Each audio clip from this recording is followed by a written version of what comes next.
పెద్ద సార్ మీటింగ్ల మీద మీటింగ్లు పెట్టి ఇక జోరు పెంచాలి అని చెప్పేటాళ్లకు కార్ పార్టీ వాళ్ళు తగ్గేదేలే అన్నట్టు చేస్తుర్రు. ఆదివారం లేదు, సోమవారం లేదు, తాపకో కాడ మీటింగ్లు పెట్టుకొని ముచ్చట్లు గట్టిగా చెప్తుర్రు. అగో ఇట్లనే ఎల్బీ నగర్లో గులాబీ లీడర్లంతా కలిసి మాట ముచ్చట్లు చేసుకుర్రట. పాన్రే అట్లా పోయి అరుసుకొని వద్దాం. ఆలస్యం అయితే కలిసి వచ్చే కాలంలో కూడా కష్టాలే వస్తాయి. అందుకే అస్సలు ఆలస్యం చేయొద్దు అన్నట్టు తయారైతుండ్రు గులాబీ లీడర్లు. తొలుత జగిత్యాల మీటింగు, అటు వెనక కారు పార్టీ పుట్టినరోజు, మొన్న ఎర్రవల్లి చేనుకాడైన మీటింగు, ఇట్లా మీద మీటింగులు పెట్టి లీడర్లందరినీ హుషారు చేసిండు కేసీఆర్ సారు. అందుకే రువ్వడి చూపిస్తాన్రు.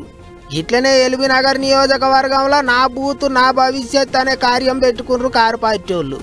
Working president KTR sir mic అందుకొని బీఆర్ఎస్ లీడర్లు కార్యకర్తలంతా ఎట్టెట పని చేయాలి, పార్టీని ఎట్టెట్ట ఎగుర పెట్టాలి అనే ముచ్చట్లన్నీ చెప్పుకొచ్చిండు.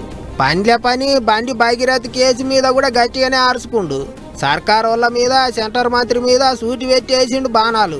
అయ్యా మీరు అంటున్నారు బేటీ బచావ్ బేటీ పడావ్ అంటున్నారు.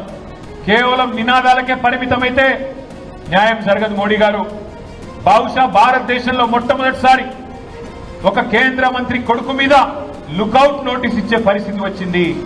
కేంద్ర మంత్రిని ఇవాళ మీరు బర్తరఫ్ చేయకపోతే ఇక్కడ విచారణ సజావుగా జరిగే పరిస్థితి లేనే లేదు.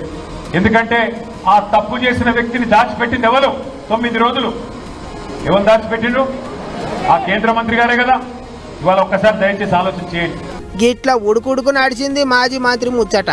ఇక అట్లుంటే ప్రతి లీడర్కు, ప్రతి కార్యకర్తకు 10 ఏళ్ళు కారు పార్టీ ఎటువంటి పనులు ఎగురబెట్టిందో తెలవాలన్నట.